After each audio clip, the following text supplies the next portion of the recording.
বিনা হিসাবে যদি জান্নাত পেতে চাও, আল্লাহ তো দিতে চান, কারণ আল্লাহ বড় দয়াময়। আল্লাহ চান না তার বানানো একটা মানুষও জাহান্নামে যাবে। আল্লাহ কখনোই চান না। আল্লাহ চায় তার মানুষগুলো যেন জান্নাতে যায়।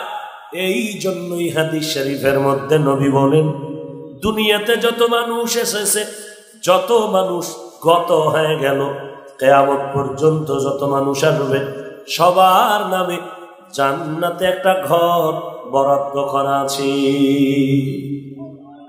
সবার নাম। কিন্তু কোরআন অনুযায়ী স্পষ্ট পেয়ে গেলাম, মুমিন ছাড়া কেউ জান্নাত পাবে না। তো নবীর হাদিস যে বললেন সব মানুষের নামে জান্নাতে ঘর, নমরুদ, হামান, ফেরাউন, কারুন, বেঈমানেরা জান্নাত পাবে না। জান্নাত পাবে শুধু মুমিন। এটা আল্লাহর স্পষ্ট সিদ্ধান্ত, ঘোষণা। এরে নবীর উম্মতের দল, তবে বেঈমানের নামে যে জান্নাত বানানো আছে, ওই জান্নাতের উপায় কি হবে? আল্লাহ বলে, নবী জানায় দেন, জমিনটা আমি সৃষ্টি করার পর এই জমিনের মধ্যখানে একটা ঘর বানিয়েছিল। ওই ঘরের নাম হলো বাইতুল্লাহ। বসবাসের জন্য ঘর বানাই নাই, ইবাদতের জন্য আমি ঘরটা বানিয়েছি। ইন্না আউয়ালা বাইতিন উযিআ লিন-নাস লাল্লাযী বিবাক্কাতা মুবারাকান ওয়া হুদাল লিল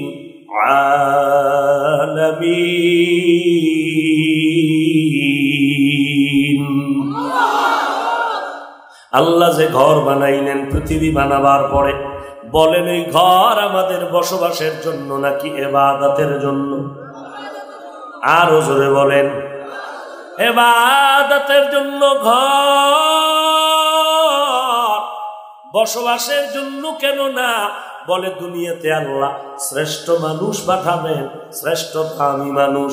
এদেরকে আল্লাহ বসবাসের জন্য পাঠাবেন না, এদেরকেও আল্লাহ ইবাদতের জন্য পাঠাবেন। কারণ দুনিয়া বসবাসের জায়গা না, মুমিনের জন্য, ইবাদতকারীদের জন্য বসবাসের আরামের ঘর হলো জান্নাত। বেহেশত আযা কে আযাবে নবাশো, কাসে রাবা কাসে কারে নবাশো। আল্লাহ বলে, দুনিয়াতে আমি যে ঘর বানাইলাম ইবাদতের জন্য, আর দুনিয়াতে যেই শ্রেষ্ঠ জাতি পাঠাবো, এরাও পাঠাবে ইবাদতের জন্য। মা খালাকতুল জিন্না ওয়াল ইনসা ইল্লা লিয়াবুদুন। মা খালাকতুল জিন্না ওয়াল ইনসি বাখা, জুজ ইবাদত নিস্তে মাকসুদ আজ্জাহা। আল্লাহ বলেন, এই মানুষ পাঠাবার কারণ হলো ইবাদত। আবার ইবাদতের মধ্যে আমি আল্লাহ কিছু ভাগ করে দিলাম মূল ডিউটি, আবার কিছু আছে ওভার ডিউটি।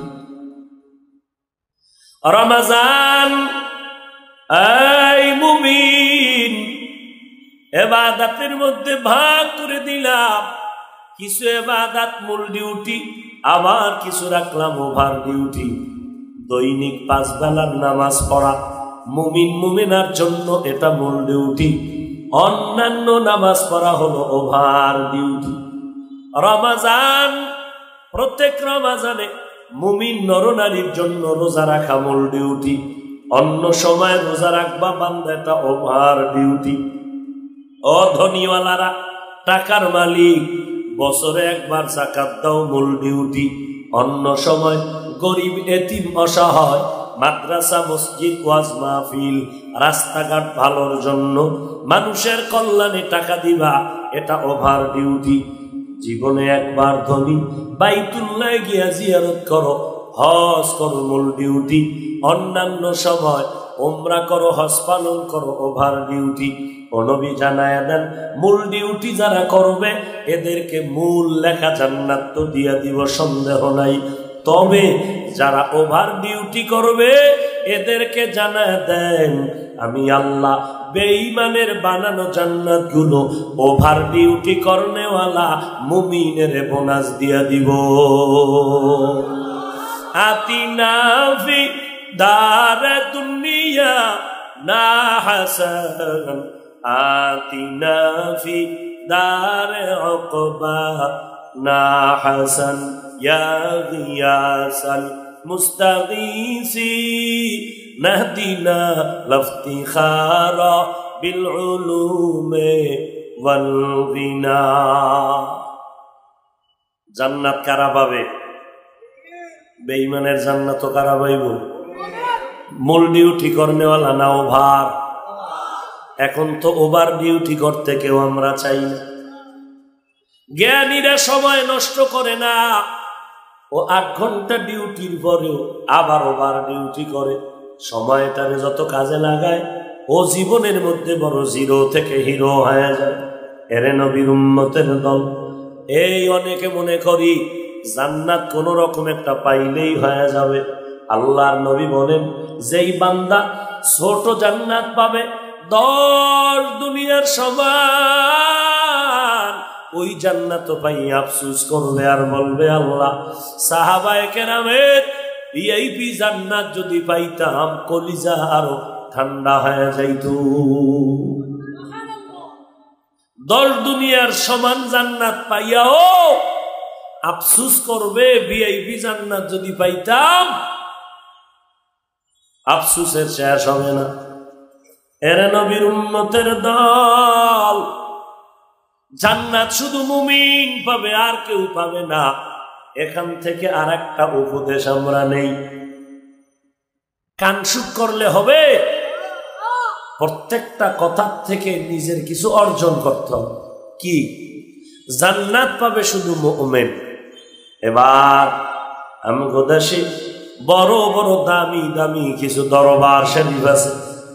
ওই দরবারওয়ালারা সাইনবোর্ড লাগাইয়া হিন্দুদের ডাকে, বৌদ্ধদের ডাকে, খ্রিস্টান ইহুদিরে ডাকে, আর বলে বাবার দরবারে আসো, কালেমা পড়া লাগবে না, দরবারে আসলেই তুমি কালেমা না পড়িয়াও তোমার ধর্মে থাকিয়াও তুমি জান্নাত পাবে। নাউজুবিল্লাহ। না, এই কথার দ্বারা প্রমাণ এরা বাতিল। এই দরবারওয়ালারা কি? বাতিল। জান্নাত পাবে কারা?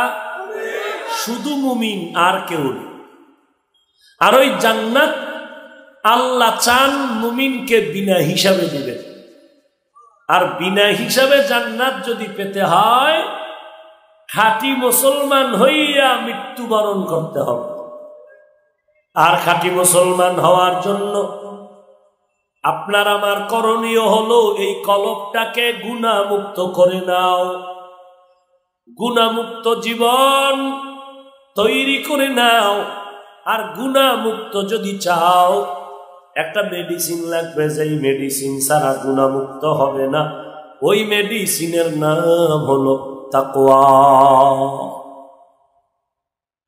এই পর্যন্ত সব মুসলমান মেনে নিছে। এবার সামনে যেই কথাটা জরুরি, এইটা অনেক ভদ্রলোকেরা মানবে না।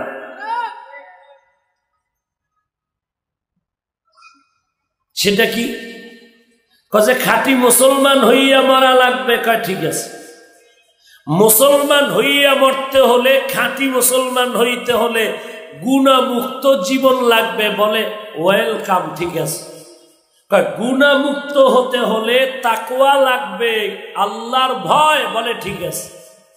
এবার এই তাকওয়া যদি তুমি অর্জন করতে চাও, আল্লাহওয়ালা আউলিয়ায়ে কেরাম, বুজুর্গ, পীর মাশায়েখ, এদের সোহবত ছাড়া, এদের নেক নজর ছাড়া তাকওয়া অর্জন করা যাবে না। সোহবতে সলেহ তোরা সলেহ কুনাত, সোহবতে তলে তোরা তলে কুনাত। এক জামানা सोबते बा औलिया बेहतर सद साला ताअत बेरिया।